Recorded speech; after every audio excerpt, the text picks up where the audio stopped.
न शोर न हंगामा, बात होगी खबर की, ना इधर की ना उधर की। शाम 7 बजे बात पते की। नमस्कार, मैं हूं आपके साथ प्रिया सिंह। आप देख रहे हैं देश का नंबर 1 न्यूज शो बात पते की। शुरुआत इस वक्त की 4 बड़ी खबरों के साथ करते हैं। जम्मू से हरियाणा तक पीएम मोदी के निशाने पर कांग्रेस। प्रधानमंत्री ने कहा कांग्रेस देश की सबसे भ्रष्ट पार्टी, और कहा हरियाणा में एमपी राजस्थान की तरह गुब्बारा फूटेगा। गुजरात में सोमनाथ मंदिर के पास अवैध अतिक्रमण पर सबसे बड़ा बुलडोजर एक्शन, हटाई गई 14 मस्जिदें। जी न्यूज से बोले गुजरात के मंत्री हर्ष संघवी, अतिक्रमण नहीं करेंगे बर्दाश्त। कांग्रेस ने कार्रवाई पर उठाए सवाल। 26 नवंबर से पहले कराए जाएंगे महाराष्ट्र में विधानसभा के चुनाव तैयारियों की समीक्षा के बाद मुख्य चुनाव आयुक्त राजीव कुमार ने जानकारी दी। और इजरायल के हमले में मारा गया Hezbollah chief Hassan Nasrallah. Beirut में इजरायली डिफेंस फोर्स के एयर स्ट्राइक में तबाह हुआ हिजबुल्लाह का हेडक्वार्टर। नसरल्लाह के भाई को बनाया गया चीफ, और ईरान को भी नेतन्याहू की खुली चुनौती। सबसे पहली खबर, जम्मू कश्मीर विधानसभा चुनाव के अंतिम चरण के प्रचार के लिए प्रधानमंत्री नरेंद्र मोदी जम्मू पहुंचे। वहां एक सभा को संबोधित करते हुए पीएम मोदी ने कांग्रेस समेत विपक्ष पर करारा हमला बोला। प्रधानमंत्री नरेंद्र मोदी ने कहा कि बीते दशकों में यहां सिर्फ कांग्रेस, नेशनल कॉन्फ्रेंस और पीडीपी के नेता और उनके परिवार फले फूले, यहां की जनता के हिस्से तो सिर्फ तबाही आई। उन्होंने कहा कि यहां की जो पीढ़ियां बर्बाद हुई, इसके लिए सबसे बड़ी जिम्मेदारी कांग्रेस पार्टी की है। आए दिन मीडिया में ब्रेकिंग न्यूज चलती थी। एक बार फिर सीज फायर का उल्लंघन, उधर से गोलियां चलती थी और कांग्रेस वाले सफेद झंडा दिखाते थे। जम्मू की रैली में प्रधानमंत्री मोदी ने पाकिस्तान के खिलाफ सर्जिकल स्ट्राइक का भी जिक्र किया और कांग्रेस को निशाने पर लिया। कांग्रेस वो पार्टी है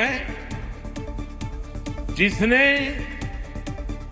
हमारी फौज से सर्जिकल स्ट्राइक के सबूत मांगे थे। कांग्रेस वो पार्टी है जो आज भी सर्जिकल स्ट्राइक को लेकर पाकिस्तान की भाषा बोलती है। जम्मू कश्मीर में 2 चरणों का चुनाव खत्म हो चुका है, जबकि तीसरे चरण का मतदान 1 अक्टूबर को होगा, जिसके लिए सभी पार्टियों का धुआंधार चुनाव प्रचार जारी है। जम्मू कश्मीर में तीसरे चरण के चुनाव के लिए सभी पार्टियों ने अपनी पूरी ताकत झोंक दी है। सभी दलों के नेता धुआंधार प्रचार करने में जुट गए हैं। कांग्रेस महासचिव प्रियंका गांधी ने भी जम्मू के बिश्नाह में एक सभा को संबोधित किया और बीजेपी पर जमकर हमला बोला। प्रियंका गांधी ने बढ़ती बेरोजगारी और महंगाई के लिए केंद्र सरकार को जिम्मेदार ठहराया। आज भयंकर बेरोजगारी है। यहाँ जम्मू में 65% सरकारी पद खाली हैं। आप यहाँ बेरोजगार खड़े हो नौजवान, हाथ उठाकर अगर मैं पूछूं कि किस किस को सरकारी नौकरी मिली है, आप सब बोलेंगे नहीं मिली है। तो वहीं लोलाब में एक सभा के दौरान नेशनल कॉन्फ्रेंस के नेता उमर अब्दुल्ला ने दावा किया कि इस बार बीजेपी की हार तय है। मैं सिर्फ इतना ही कहूंगा, 8 अक्टूबर का इंतजार करिए। बीजेपी का स्टेट प्रेसिडेंट खुद अपनी सीट नहीं बचा पाएगा। फिलहाल जम्मू कश्मीर में तीसरे चरण के चुनाव के लिए प्रचार जोरों पर है और सभी पार्टियों के नेता ताबड़तोड़ रैलियां कर रहे हैं। कांग्रेस ने हरियाणा विधानसभा चुनाव के लिए अपना घोषणा पत्र जारी कर दिया। हाथ बदले का हालात नाम से जारी इस वादा पत्र में कांग्रेस ने 7 पक्के वादे किए। चंडीगढ़ में जारी घोषणा पत्र कार्यक्रम के दौरान भूपिंदर सिंह हुड्डा समेत तमाम बड़े कांग्रेस नेता मौजूद रहे। इस बार कांग्रेस ने घोषणा पत्र को 2 फेज में तैयार किया है। पहले चरण में 15 गारंटियां शामिल की गई थी। घोषणा पत्र में कांग्रेस ने 25 लाख तक का इलाज निःशुल्क, महिलाओं की समस्याओं के लिए सिंगल विंडो सिस्टम, छात्राओं के लिए मुफ्त पिंक मिनी बस और पिंक ई रिक्शा की सुविधा, किसानों के लिए किसान आयोग का गठन, एमएसपी की कानूनी गारंटी, 2 लाख सरकारी नौकरियों जैसे वादे शामिल हैं। साथ ही कांग्रेस ने बीजेपी के वादों और 10 साल के शासन पर निशाना साधा। आप जानते हैं कि कांग्रेस की क्रेडिबिलिटी है, जो वादा करती है वो निभाती है, निभाने का प्रयास भी करती है। बीजेपी खाली बिना तथ्यों के बात करती है, बिना आधार के बात करती है। हरियाणा विधानसभा के लिए 5 अक्टूबर को वोटिंग है, जबकि 8 अक्टूबर को नतीजे घोषित होंगे। झूठों का पुलंदा, कांग्रेस ने आज तक कभी भी किसी मैनिफेस्टो पे काम नहीं किया। हरियाणा विधानसभा के लिए चुनाव प्रचार जोरों पर है। सभी पार्टियों के नेता धुआंधार चुनाव प्रचार में जुटे हुए नजर आ रहे हैं। उत्तर प्रदेश के मुख्यमंत्री योगी आदित्यनाथ ने भी आज हरियाणा में हुंकार भरी। फरीदाबाद में एक सभा को संबोधित करते हुए योगी आदित्यनाथ ने कांग्रेस पर जोरदार हमला बोला। उन्होंने दावा किया कि देश में सभी समस्याओं की जड़ कांग्रेस पार्टी है।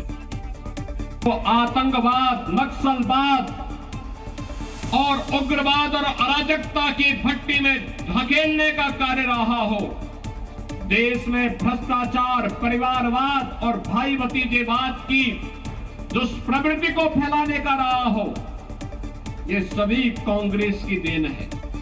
सीएम योगी ने आरोप लगाया कि कांग्रेस, आम आदमी पार्टी और इनेलो के नेता नहीं चाहेंगे कि प्रदेश में विकास हो, क्योंकि इनकी दुकान बंद हो जाएगी। ऐसे में प्रदेश में एक बार फिर बीजेपी की सरकार जरूरी है।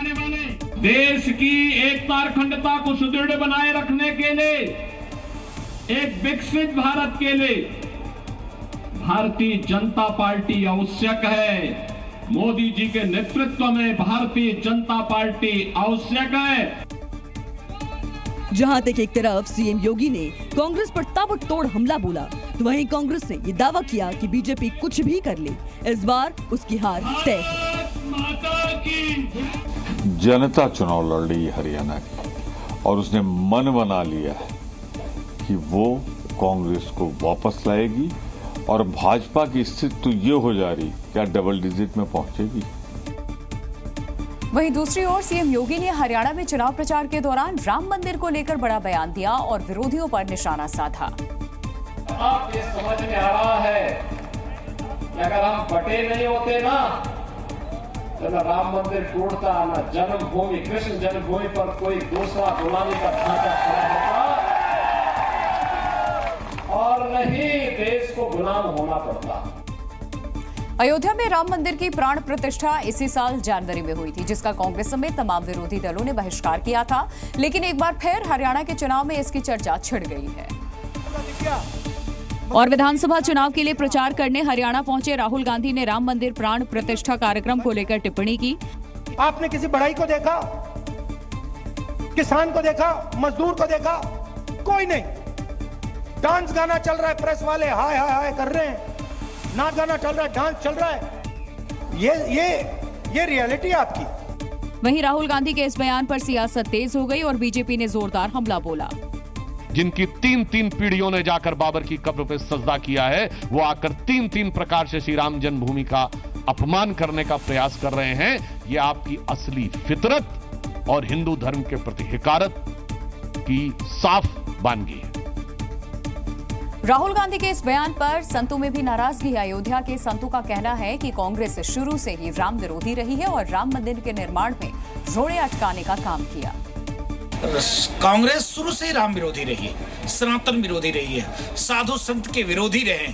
उनको पच नहीं रहा है, उनको हजम नहीं हो रहा है राम मंदिर का निर्माण। इसके नाते और बड़ी खबर इस वक्त सामने आ रही है। महाराष्ट्र में विधानसभा चुनाव की तैयारियों पर मुख्य चुनाव आयुक्त राजीव कुमार ने बड़ी जानकारी दी। ईसीआई के मुताबिक 26 नवंबर से पहले महाराष्ट्र में चुनाव कराए जा सकते हैं और विधानसभा चुनावों की तैयारियां तेज की जा सकती हैं। राजनीतिक पार्टियों ने चुनाव की तारीखों की घोषणा करने से पहले दिवाली, देव दीपावली और छठ पूजा जैसे त्योहारों पर विचार करने के लिए कहा है। 2288 constituencies, of which ST constituencies are 25 and SC constituencies are 29. The term of the Maharashtra Legislative Assembly is ending on 26th of the November.